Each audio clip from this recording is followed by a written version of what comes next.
Hello, welcome to The Rest of Us. My name is Noah Hutton, and I'm your host.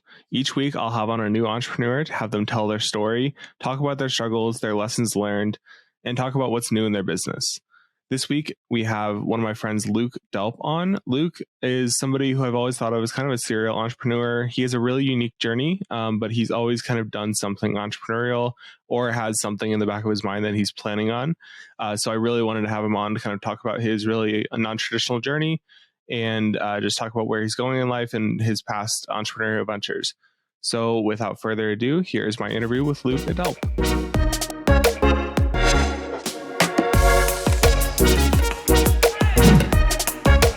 All right, Luke, welcome to The Rest of Us podcast. Thanks for being here.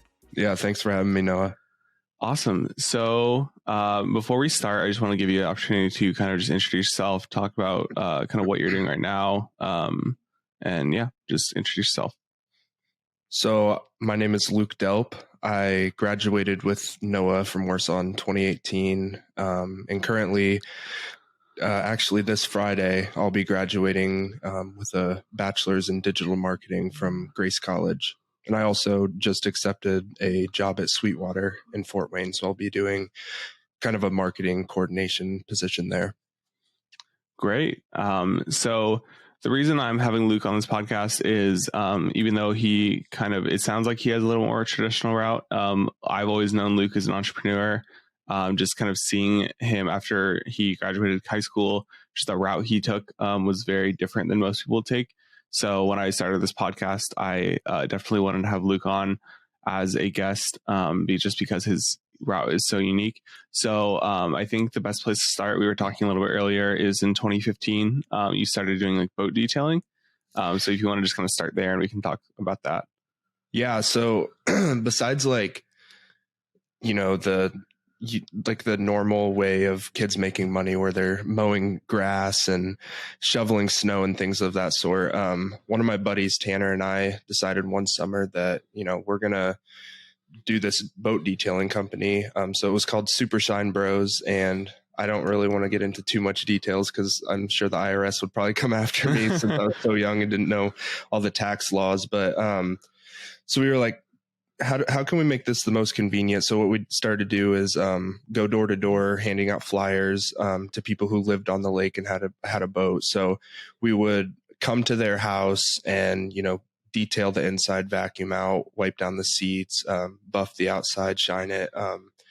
So we started out the first summer doing that. And then the following summer we had, a pretty big clientele based built up. It was probably 15, 20 clients maybe. So we recommended that they do a package deal with us, which was 3 to 5 washes, depending on how much they wanted over the course of the summer.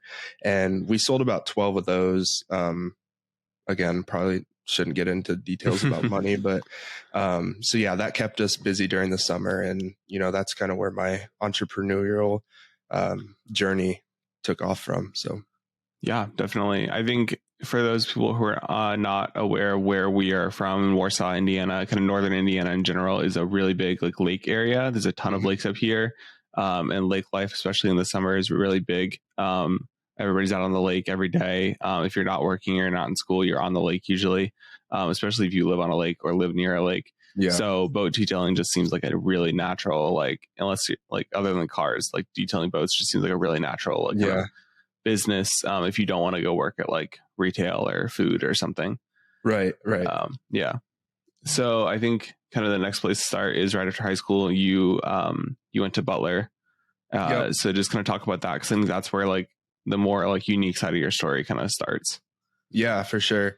So, I always, not that it was forced upon me, but, growing up, it's always taught that like, traditional school is probably the best route unless you have something figured out before school. And I think a lot of kids I wouldn't call it pressure, but can feel that burden on top of them. So yeah, out of high school, I decided to go to Butler University. I was going to play golf, try to walk on. And, within the first week, I had figured out that I didn't get my NCAA clearinghouse number in time. So that kind of fell through. And I just started going to class there and my major was entrepreneurship. And, just kind of after the first 3 months, I got bored / lazy with school and started to figure out there are more things in life that I like compared to school. So I was spending the majority of my time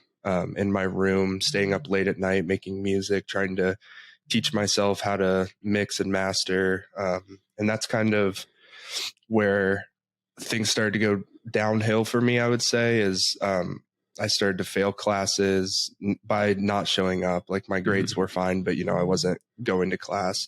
Yeah. And I was just like, man, I really like music and I do not like school. So that's pretty much the Butler story. But it was a weird transitioning time in my life, I'd say. Yeah, definitely. I think a lot of kids, even like more now, like my friends that are still in college, I definitely see that like kind of mindset of just school it's not great. Like it's either great or it's not. Like you either love it and you embrace it, or you really don't and you just want to like get it over with or do something else. And I've had those moments. I ended up finishing my 4-year degree, but there were moments where I was like, I could just do something else.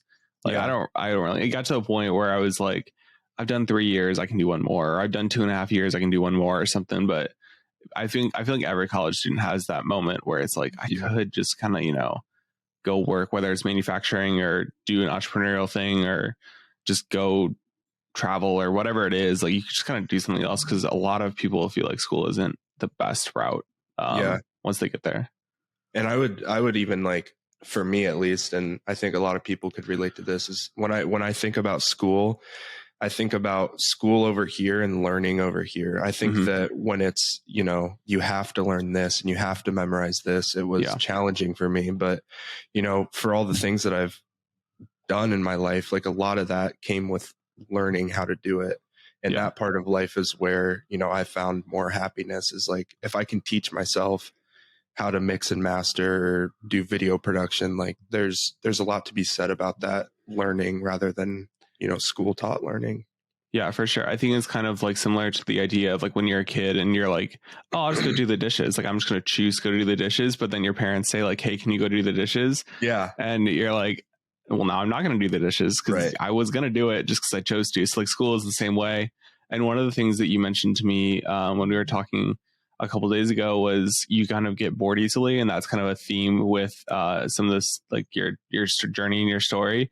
And when you have to sit down for 16 weeks and study accounting, or you have to study finance, or you have to study economics, or whatever you're studying in college, and if you don't like it, that's a long 16 weeks. It's even a long like week, just kind of focusing on that. So it kind of makes sense coming from you that like that's where the struggle kind of started. Yeah. And so I don't know how much the music thing got off the ground. I remember when you were making music, and I remember seeing, coming out with different songs, and you were in Nashville at one point. I don't know if that was just a trip you took or if you actually were going to go to Nashville to do music, but how long was that music kind of journey, and where did it kind of end up and transition? Yeah. So going back to the Nashville, once I figured out that, I didn't really like, not specifically Butler, but just, I was young and curious and I wanted to try something else. I had a few schools that I was looking at. So I went down to Nashville and visited Lipscomb University, which is a Christian university, but they have a really good music program. And, I visited there, kind of felt the same as Butler to me. So I ended up at Full Sail University, which is in Florida, and they are a non-traditional school. I think they are private and like no sports, nothing. It's just strictly music, digital arts, things of that sort. So I do have a degree. I graduated from there, which wasn't really how it was supposed to go because of COVID and everything. I ended up online and finished with an associate's in audio engineering. And since then, I would say I've just kind of used that. Now I do more video production and things like that, but sound design and all that goes into video production too when you're doing it at a higher scale. So I would say, I probably have like 4 songs out on Apple and Spotify right now.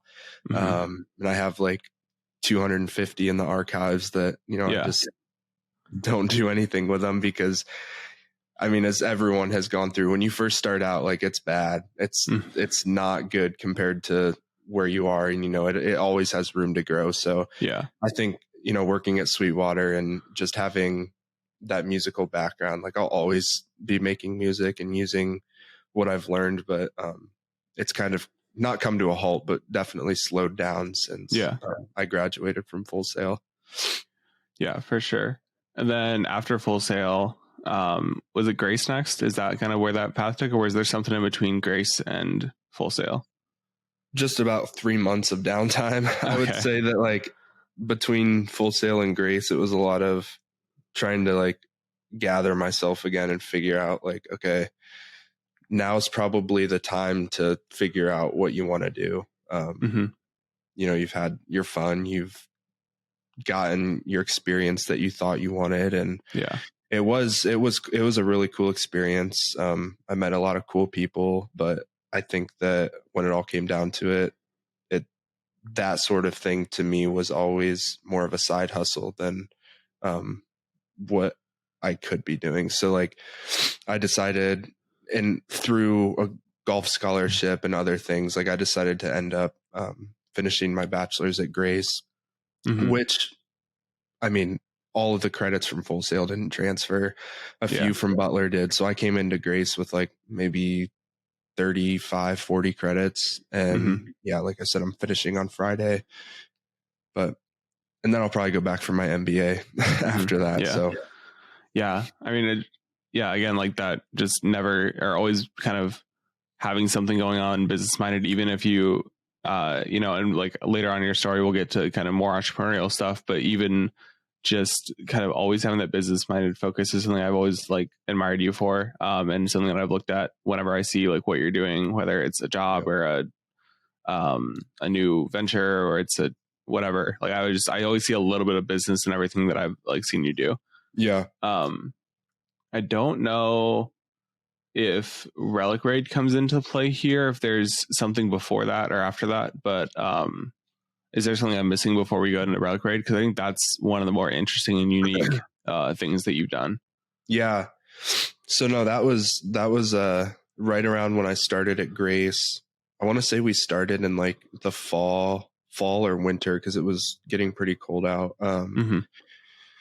But yeah, that was a really cool experience because, I've always had these side hustles, but never had I actually wanted to start a business. And, it wasn't originally my idea.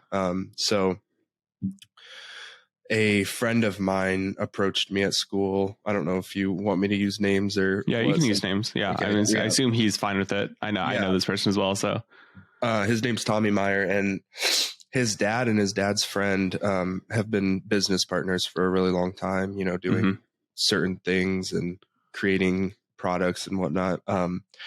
So yeah, he came to me with the idea and he was like, so it's pretty much this treasure hunt where, people pay for the clues and then the winner gets to take the money, kind of like the lottery. However much is put in, that's how much, a percent of that is how much the person who wins gets back. So yeah, we started, I think when we first started out, it was Tommy and Kendall were already there, and then Brian, and then Tommy's dad, Rusty. And then I came into the picture. So there were 5 of us now. And then it ended up being a team of 9. And so we had like a guy who was doing all the business side of things, like forming the LLC, running the bank account, doing the accounting. So this was like an actual like business. Like you actually had like the official stuff, like as opposed to just like a freelance type thing or a side hustle type thing. Yeah. So this was a accredited LLC. And, we had all like the logo patented, our actual relic, which I'll get into later, patented. And so it was like a whole brand booklet, like everything was down to the T, because these guys have been in businesses for 30 years. Like they know pretty much how to do all that with the Secretary of State and whatever that looks like. But so we had the accounting, we had the marketing, which I was a part of, that and like the socials, all that. Then we had just like the customer experience side of things that, Tommy and my buddy Zach were good at, kind of getting people to grasp all of the entirety of what the company actually was.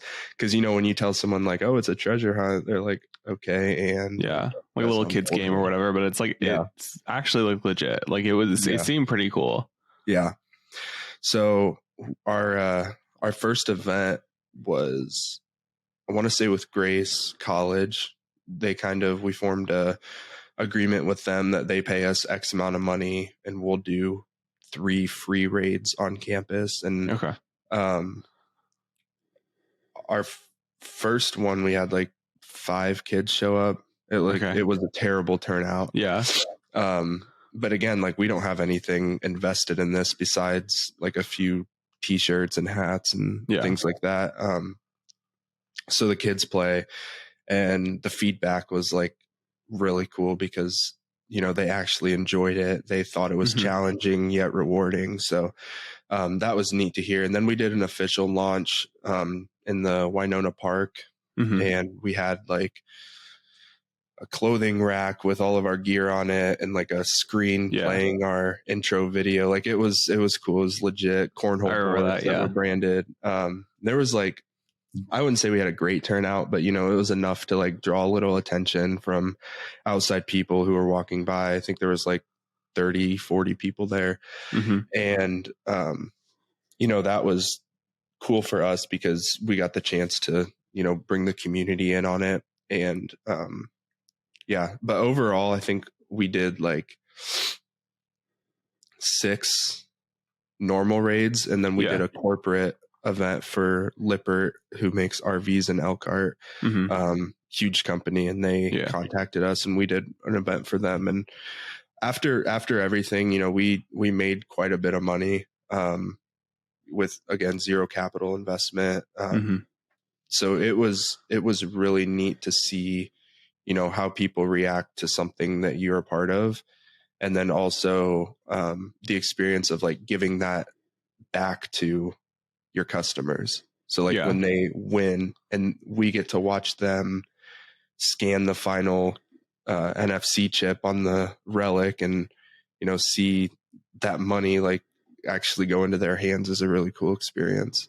Yeah, definitely. I think something you mentioned earlier is kind of interesting, and it comes with just, I feel like any business person who has been doing the thing that they're doing for a while, is that you said like the first event had 5 people, and the second had like 30 or 40, but it still like wasn't that big.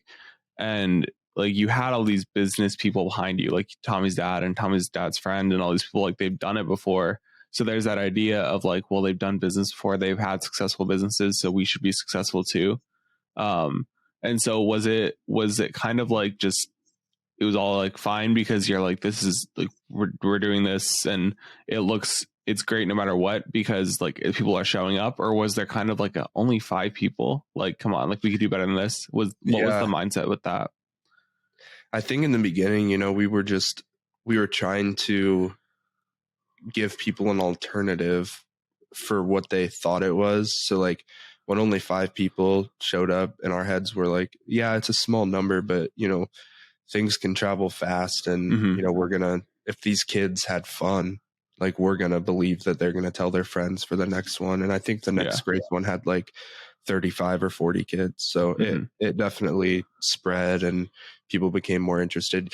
And the part of it that it gets into like the whole legal structure is, Grace paid us to do these raids, and Grace also got to decide what these kids got. So, I mean, they were like gift cards and things like that. Whereas like if we were doing it and 40 kids played, someone's walking home with $500. So like, it's like the enticement of, what the reward is too, that played a big factor in it. Yeah. And I mean, college kids will do anything for a gift card. I learned that in college. Free t-shirt, gift card, college kids are there. Yeah. So you said you made a decent amount of money from Relic Raid, and then I remember we were talking, and you talking about how like that money went somewhere, like you invested into other things. So talk about kind of deciding where that money would go and kind of the reinvestment into that, that thing. Because I think with the business owners, once you make that money there, it's like you could pay yourself, you could reinvest it. And like when you're starting your own business, like you don't have a ton of money and you may have had a little bit of backing, but just the idea of making money and then that money just going right back into the business and like it will pay off in the end. But in the moment, like you just, it's a weird like feeling at first if you don't really understand it. But once you start doing the reinvesting, I think it does make sense. So talk a little bit about that. Yeah. So we agreed in the beginning that, we weren't going to pay ourselves until like we'd know when it's right to pay ourselves. But we got pretty, it's all, like anybody would tell you, it's all about people, and we got very fortunate with, one of our employees' cousins. He invented a whistle. It's like a 3-chambered whistle. It's #1 seller on Amazon for the loudest whistle in the world. And he backed us with, again, I'm not going to say how much. I don't think that's important, but he backed us with some money.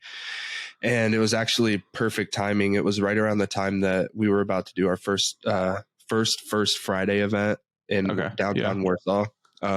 So we took a portion of that money and purchased these big banners and bunch of stickers and logo things to hand out to people.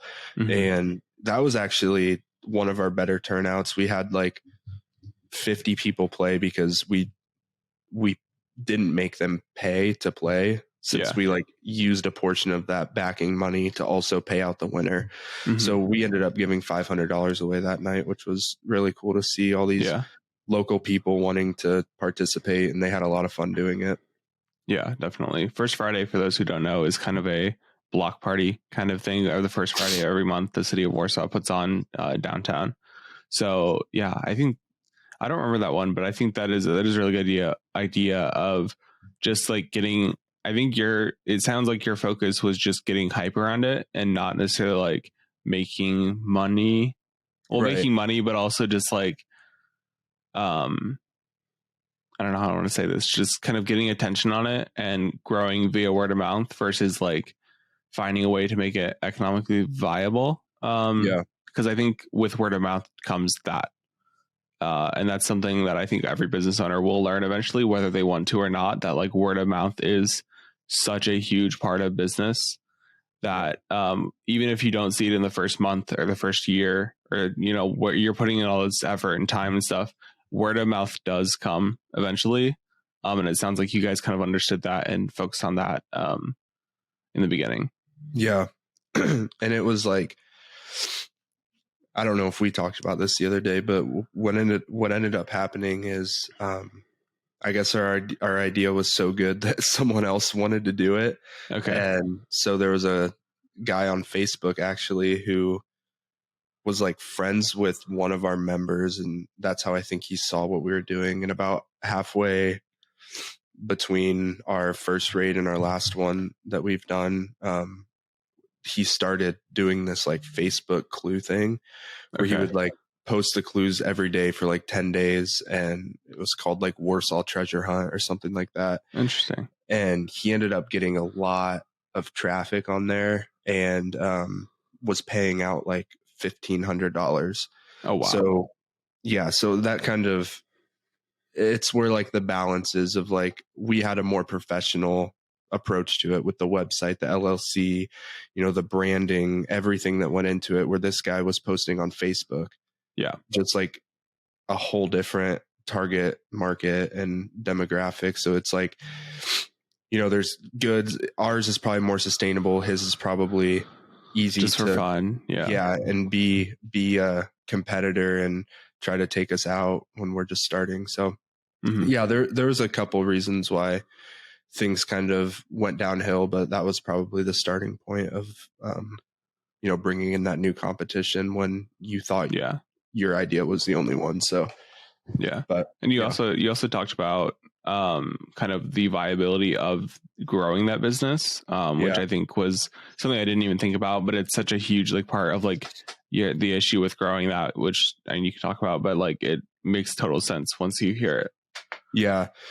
So what I thought would have been the most beneficial thing for Relic Raid to do was to, buy a tour bus and travel around the world and do like corporate events, because that was our most profitable and that was our easiest, because it's, you run it for a day, you're in the same location, you're just with different waves of people.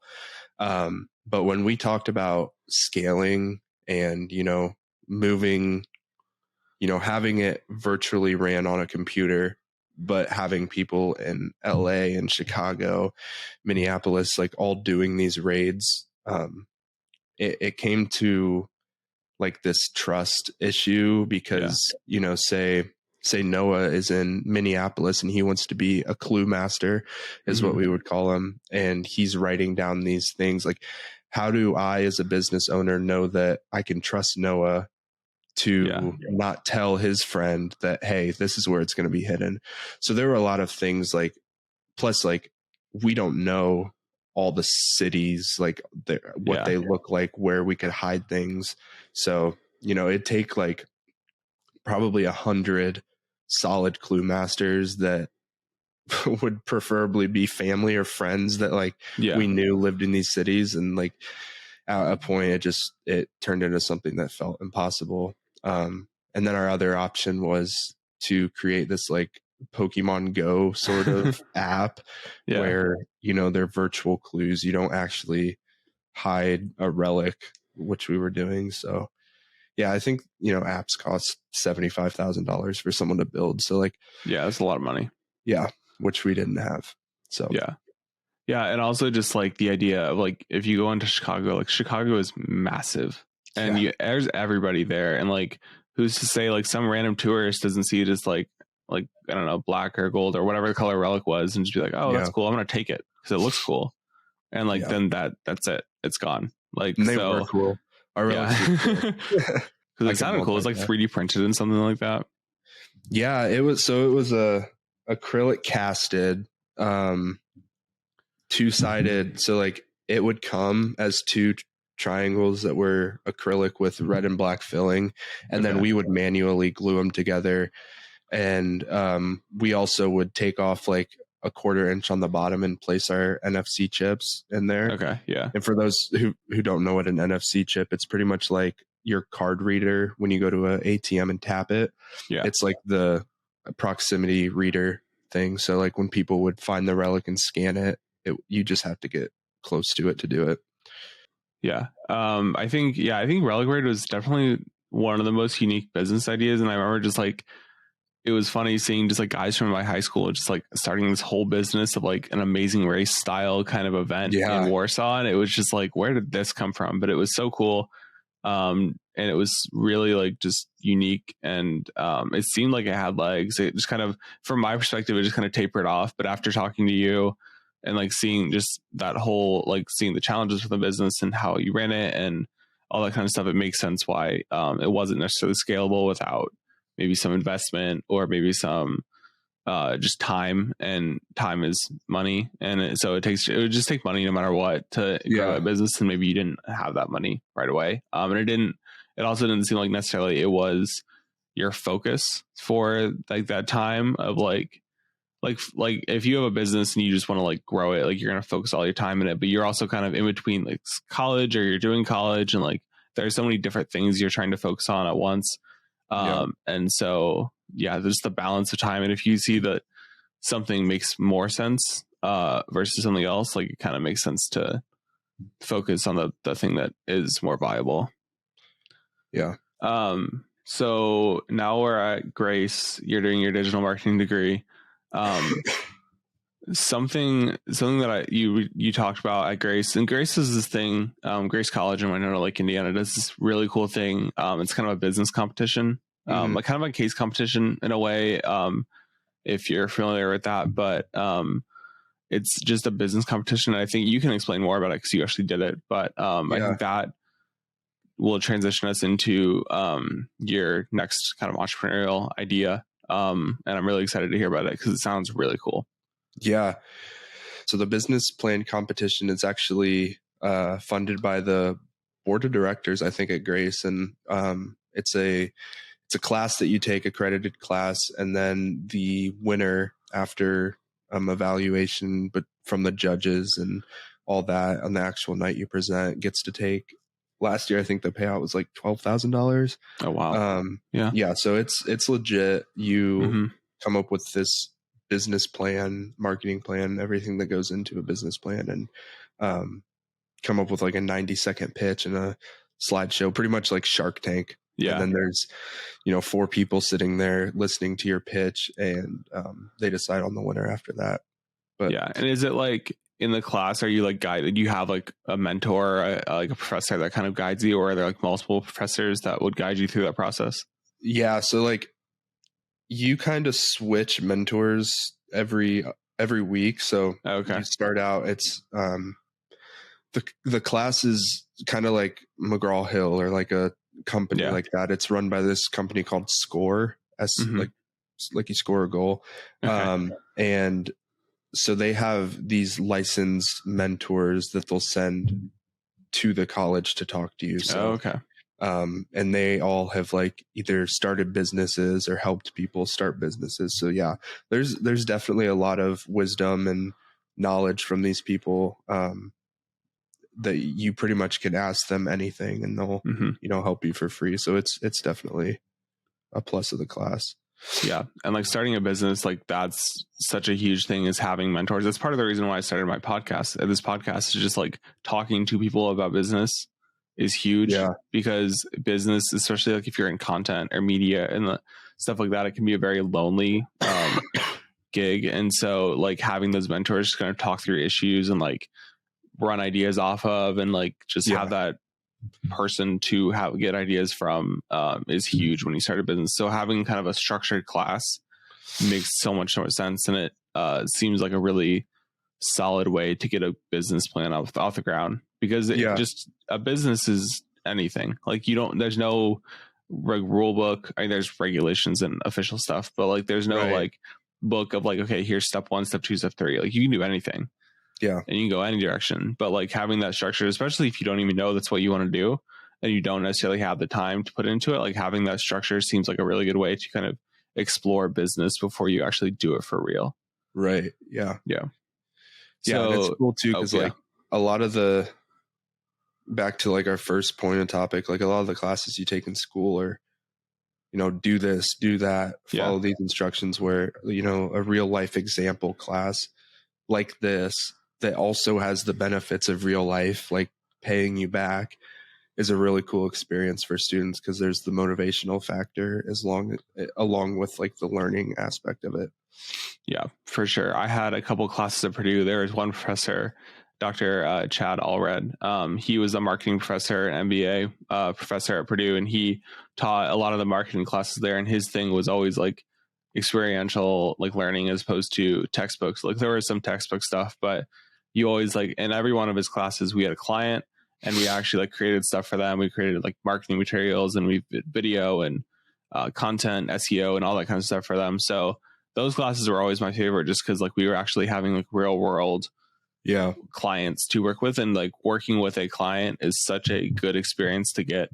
And if you can get it in college, because like there's every type of client in the world. There's really easy ones to work with. There's really difficult ones to work with. There's ones that know exactly what they want. There's ones that want you to do everything. So like just experiential marketing and like doing real world stuff that has real world impact in college is huge for people that want to do business, whether you go into a 9-to-5 or not. It still is just a huge huge part of college, a great part of college. So it sounds like the Grace business plan is kind of similar to that. But yeah, kind of going to talk about what your actual business was, and kind of how like from start to finish, what that looked like. Yeah. So no one take my idea, because I haven't. So yeah, I backtrack like way back. Yeah. I wanted to be a veterinarian. Like I love dogs. I love all animals, but especially dogs. So my wife, Riley, and I actually dog sit on the side too. Mm-hmm. Actually this next Friday, we're dog sitting for a whole week. Oh, wow. Yeah. But yeah, so we have this underlying love for pets and animals and things of that sort. So kind of what started this idea came from that love for animals and dogs and things like that. But really, like, so my dog has, and I know it's not like classified as an actual disorder that you should like worry about, but he has like very bad separation anxiety. Mm-hmm. So we'd leave the house for dinner or whatever, and he'd go crazy. We have like this thing called a Verbo, or no, not Verbo. The Verbo. It's like little camera thing. Yeah, so it like feeds him treats and you can watch him. And I mean, like, he'd just like get up, look out the door, lay down, go outside. We have like a camera facing the driveway. He'd just sit there for 3 hours, 4 hours, just waiting for us. And so I was thinking, like, man, wouldn't it be cool if we go out to dinner and we can just take him and he can play with other dogs and we can enjoy our meal and we don't have to worry about what he's doing, because we're sitting at dinner watching him on this app where we can see what he's doing. It's like, why can't he just be here with us? So exactly. Yeah. So in the future, again, the cost to start a restaurant company is like out of the roof expensive with all the ventilation and things like that. The overhead is just crazy. Yeah. So the idea in the future, once I have enough money and backing, is to start a dog park brewery. Mm-hmm. So it would be a like sports bar themed brewery with dog themed items, and then the outdoor would be outdoor seating, and then a I haven't decided, probably like 15,000 square foot dog park that's like all turfed out. Yeah. But yeah, so that's kind of the end goal. I don't know where it will be, because Warsaw is a decent market, but like I'm thinking more like Indianapolis area would be kind of a more urban location with more people, which would mean more dogs. But yeah, so it's a restaurant and a dog park combined, and it's pretty much to like, which another cool part of the company, it's to raise awareness for issues like this, especially with people and animals. So we'll host like mental awareness weeks and things like that, kind of have people come and talk about like guide dogs and mental support dogs, and then 2% of our revenue profits will go to pauseforpeople.org. Okay. What does Pause for People do? It provides service dogs for individuals who need them. So it's like, it'd be like a nice wheelchair company. Like if someone can't afford to buy that wheelchair but needs it, they'll support that and provide it for them. Okay. Yeah. So when I heard this idea, it just seems like makes total sense. Like I went this past summer, I dog sat out in California for some relatives, and the same thing. Like their dogs had a decent. One of them was like a 6-month-old puppy, so like still learning the whole just space thing and sleeping thing and not barking at 2 a.m. thing and all that kind of stuff. But just in general, like the idea of separation anxiety and like I have to go take one dog to the vet, or I have to go walk one dog, and the other one is just like very not happy with that. So, and it sounds like Chip, your dog, the best dog, the cutest dog, had the same thing. So, and like, I'm sure if your dog is like well behaved, people would love to take it to dinner. And then even giving, like, nobody wants to just like have the dog right there the whole time, maybe, or like, especially if the dog is kind of like I don't know if not reactive, but like hyperactive, just needs to run, needs to have energy. So just having that space. And would it be like a space where people can go like anytime, or is it kind of like you buy dinner and that buys you access to the park? No. So the goal would be, so we're going to have staff who is like, we're going to pay for their training to be pretty much certified dog trainers, and they will be inside as attendants in the park. And then it's just a $5 cover fee for the dog. Yeah. We'll also offer like membership access to where you pay a certain amount for the year, and then you can bring your dog for free. But that makes sense. Yeah. So we we wouldn't be open like all night long, but like the working hours of the day.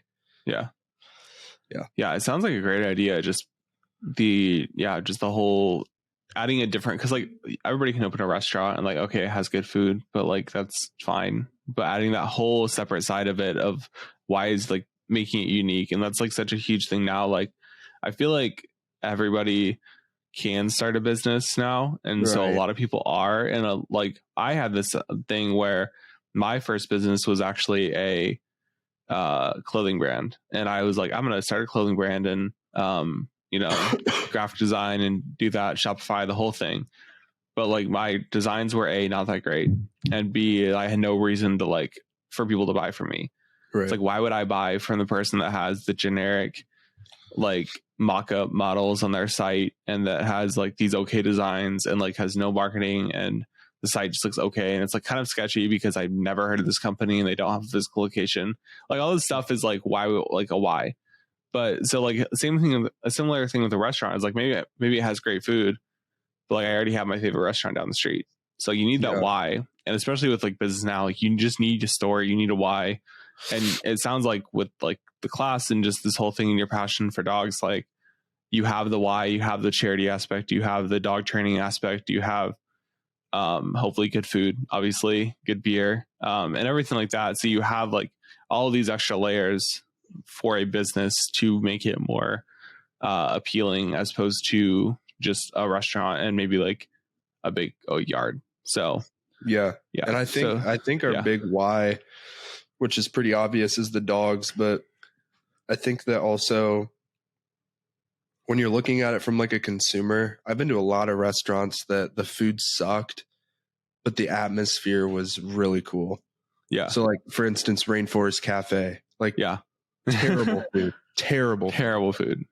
But like, I don't know why I wanted to go there as a kid. Like it's not good. But you're in this like atmosphere that's, unless you're afraid of like monkeys and things jumping out at you, like you're in this atmosphere that's so cool. And you're like, man, like I don't care if the food's good or not. Like I want to come back here and experience this again. Yeah. So I think that the dogs is kind of that, we're going to rope you in a little bit. And then once they experience that, and again, back to the word of mouth thing, it's just hopefully it would spread like wildfire. So, yeah. And having that story with your own dog, you could, I don't know if Chip would be like your mascot for the thing, but just like say like, here's Chip. He has separation anxiety, kind of like shame Chip a little bit, but it's like, hey, I started this business, and be like, he had separation anxiety. This is why I did it. So you already have the story. You already have the business plan. You already have kind of an idea. Talk about kind of how some of the things you went through when you were creating the business plan, and then some of like the hurdles and the questions you had to answer. Because I think one of the things that I always have been, that has helped me improve my business and helped me grow my business, is when people ask me questions and it's like, I don't know yet, or like I didn't think about that. Like there's probably so many things that you didn't think of like, well, where are you gonna get the money, or where are you gonna get this, the license, or this regulation, or whatever. So like talk about some of the things and the questions you had to answer to kind of make this a viable business. Yeah. So for like, just so you know, it's going to be called Albie's Pub and Pups, and it's going to be based off of, my wife and I really like white golden retrievers. So the mascot and logo is like this white golden retriever with like a bone in its mouth. Oh, that's so cute. Yeah.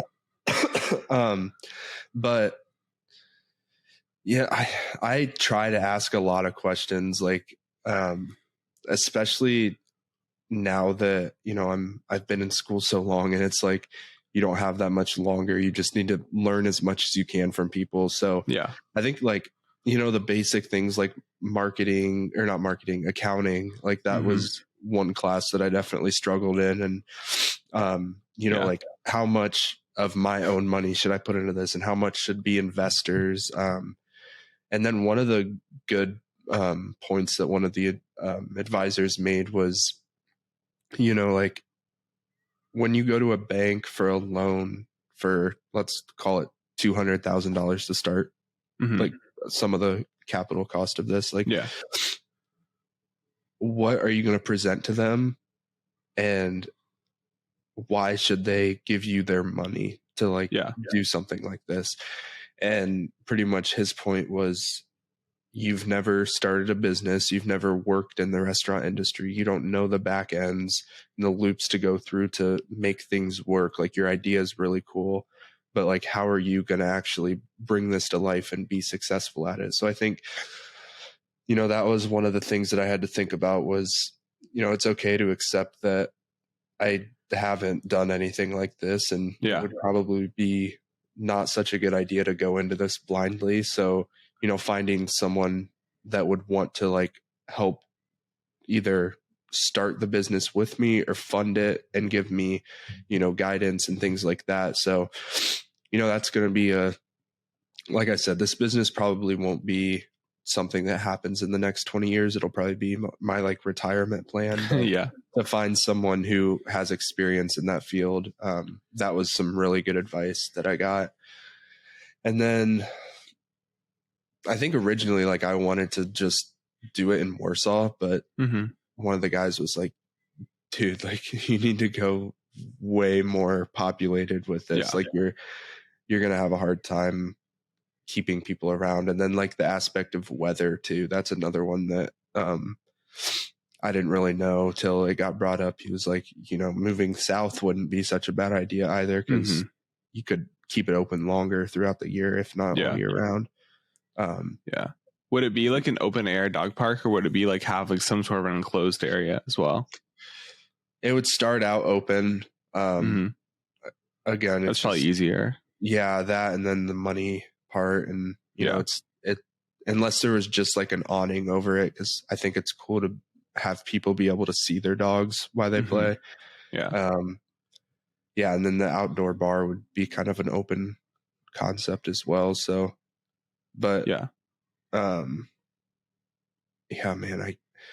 I had a lot of questions. I just like they were all so little, and like mission statement, like I was stuck on that, because you just get like, okay, what is my company? How do I explain this in a couple sentences? So I had a lot of help designing and writing that. Everything else, like the marketing, I did all by myself, watched a few. I mean, you've had experience in that too. So it's kind of, that's what, like, if there's anything you do bring to this business, it's the marketing aspect, because you've had, and then maybe like the video and visual kind of side of it. But that was the same thing for me, is like, I can market. I know marketing, I know, ads, and I know like all this kind of stuff, but there's so much more to a business than like just what you think will make it successful. There's like the accounting side, which is so important, because it can trip you up so badly, and if you do it wrong. And there's, the sales side, and like that was something I kind of, that like smacked me in the face, was like, I have to sell myself now. And like same thing for you with the business, like you have to sell your business to people that will give you money. Like I am asking you to give me, like in your case, a couple $100,000, $1 million, whatever it is, to a banker. And like just in general, like you're asking people to give the money that they earned. And like, so the sales side of it is so huge. And I didn't think about that when I was starting my business. And now I'm like, oh shoot, I have to do sales now. The thing I didn't want to do at all, I have to do that now. So I think that's when people are starting the business, there's so many things, and you only find this out when you learn it and maybe get hit in the head a couple times with it. But like, there are so many things you don't think about with a business that come up and will make you better in the end. But in the moment, it is like, I didn't think of that. Shoot, like I gotta start doing this, or this is one more thing on my plate. So kind of rounding this out, I wanted to, one thing that I always like to talk about, just because I'm a gear person, is you also do some freelance video work on the side, for social media and that kind of stuff. So kind of talk about that and what you do with that. And I also want to talk about what gear you use, just because I'm interested in it.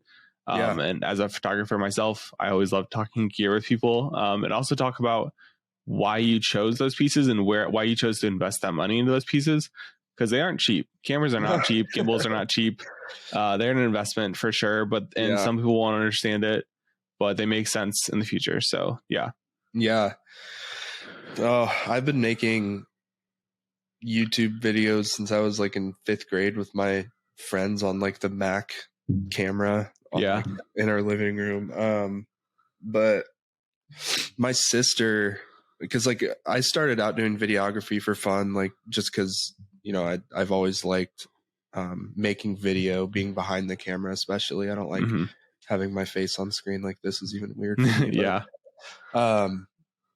Yeah, like, so I bought a camera, which my first camera was a A6500 Sony. And I traded my PC that I built for like this camera and a lens. And I bought it for Relic Raid because I was going to be doing like their marketing and I needed to do some videos and stuff. Yeah. So that was like my first camera, and like kind of where I started actually taking video a little more serious. And then my sister actually is like a wedding event planner. So that's kind of where the wedding videography came into play. And my dad's always said, like, if you want a sustainable business, do weddings or funerals, because people die and people get married. So that's so morbid, but so true. Yeah. I love that. Yeah, I do freelance wedding video and events on the side. And that's, I don't really want it to like take off to a whole nother level right now because I'm almost full-time employee at the moment, working another digital marketing job for a coffee company. Yeah. I'm in school. I just got married. So like there's a lot on my plate right now. So it's kind of just like, maybe like 5 or 6 a year and I'd be totally fine with that thing. But yeah, so that's been fun. I just finished editing one like 3 days ago and I'm going to post a premiere for them on YouTube so they can have like a watch party with all their friends and stuff. So that's really cool. Yeah. Yeah. But yeah, so I'll get out my gear so you can kind of see. Okay, perfect. I just bought like a skin for so right now I'm using an A7S2, which was like, love that camera. I think it was made in like 2014, but it's like a beast for low light. So good. And then I'm using a G Master 24-70 lens. And then I still have my A6500 and I use that for anything photography just because the A7S2 is 12 megapixels and that one's 24. But yeah, this camera is definitely a beast and I don't plan on like selling it anytime soon. So that's love that. Yeah. I got a cage for my camera too. It's just so much better with a cage. I don't know why, but it just is. Yeah. And then I use a Ronin SC. The RSC. Yeah. RSC something. RSC2, I think. I just got that a couple months ago. And then my drone is a Maverick Mini 2. Or DJI Mini 2. And then Mini 2, yeah. I have a DJI, I can't even think of what it's called right now. The Osmo? Yeah, the Osmo. Yeah. The Pocket Osmo. Oh, the little like cool too. The little GoPro kind of thing. Yeah, it's like a stick and you just hold it and it's got like a little product gimbal on the top. Yeah, I think it's the cameras that they use on the drones. They just stuck it on a little like gimbal handheld thing. Exactly what it is. Yeah. And that thing's nice for like vlogging or Riley and I, whenever we shoot a wedding, because I bring Riley with me as like my assistant, she'll kind of like do really behind the scenes stuff with it, and just like a nice thing to keep in your bag. Yeah, definitely. I always like look at those things like the Mini 2 or like the Osmo or like all those kind of things. I have no use for them. No use at all. Will not probably use it if I buy it, but I want one. I want the Osmo Mini or the I think they just released a new one. Actually, I just got an email today about it. Did they? So like the little like GoPro one. Yeah, I think they just released a new one or they're announcing a new one. I have no use for it, but they look so cool and I want to play around with one. I have a job in February coming up and I am going to rent the 24-70, the GM 24-70. So I'm really excited to use that lens. Are you shooting with Sony? Yeah, I have a Sony A7 III. You can borrow mine for free if you want. Oh, perfect. Done and done. It's the Mark 1. It's not the newest one, but yeah, the only difference is it's a little heavier and a little bit bulkier, but like it's the same camera. I think that's fine. I don't think that'll affect me. I think I can still get it on the Southwest flight down there. I don't think I'm going to go over the weight limit or whatever, but yeah, no, you're fine. Yeah, perfect. So yeah, I guess I want to just end with any tips. I mean, you've gone through every form of entrepreneurship and 9 to 5 and all that kind of stuff in the future. So any tips that you would have to somebody who is looking to go that route, entrepreneurship, or maybe they're in a 9 to 5 and they want to maybe or switch to an entrepreneurship route, or they're just like in high school and they're like, do I go to college or not? Like, because you've taken every route that you could possibly do. You've done college, you've done entrepreneurship, you've done online school, you've done freelancing, you've done it all. So what would you like say to somebody like, hey, I'm thinking about doing this, what would I do? Yeah, I would say, like, everyone tells you to have a backup plan. I would have like 5 backup plans. I think that for me, what helped me to be able to do like all these, for me to be able to do all these things at once, like, I always knew that if this didn't work out, I already have a stream of income coming in another way. So yeah, I think that if you really think that you don't need to go to school and you have a really good idea to do something, like, do it, but also work 5 days a week at the car wash or the grocery store to, have that backup plan. But, you always have to have the mindset that this is my baby and I'll do whatever it takes to, make this a dream come true, literally. So if you want to start your own company and you believe in yourself, that's all that matters. You just need your own backing to know that you can do what it takes to do this. And then, have those backup plans to help you sustain what you want to do. Yeah, for sure. I think entrepreneurship, and I've done this myself, it can be romanticized a little bit. It's not as fun as it seems all the time. Like, there are those late nights, early mornings, doing the books, having the meetings, saying people telling you no left, right, and center. Like, it can be a little challenging. So having, I have a part-time job still, and it's one I love, so it's a good fit, but it is important. Like, if you don't have the financial backing, like, take care of yourself first. Like, you need to have that, like, you need to have the money to be able to put food on the table. If you have a husband or a wife or kids or a dog that has separation anxiety or whatever, like, you need to have like the money to like put the food on the table and have a house and have a car and all these things before, like, and you can do the entrepreneurship stuff at night. You can do it on the weekends.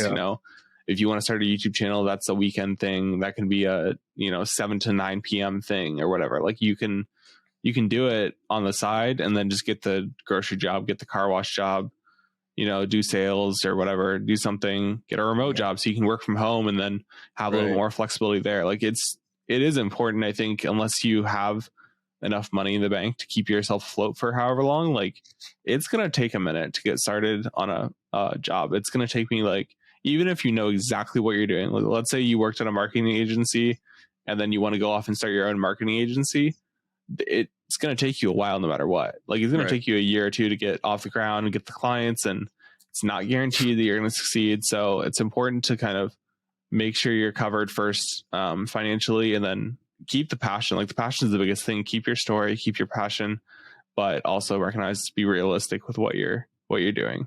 Yeah.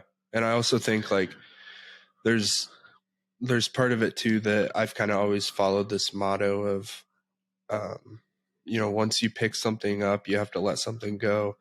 So for me, like, picking up videography was like, if I want to put most of my time into this, like, I need to probably cut back on making music or doing other things.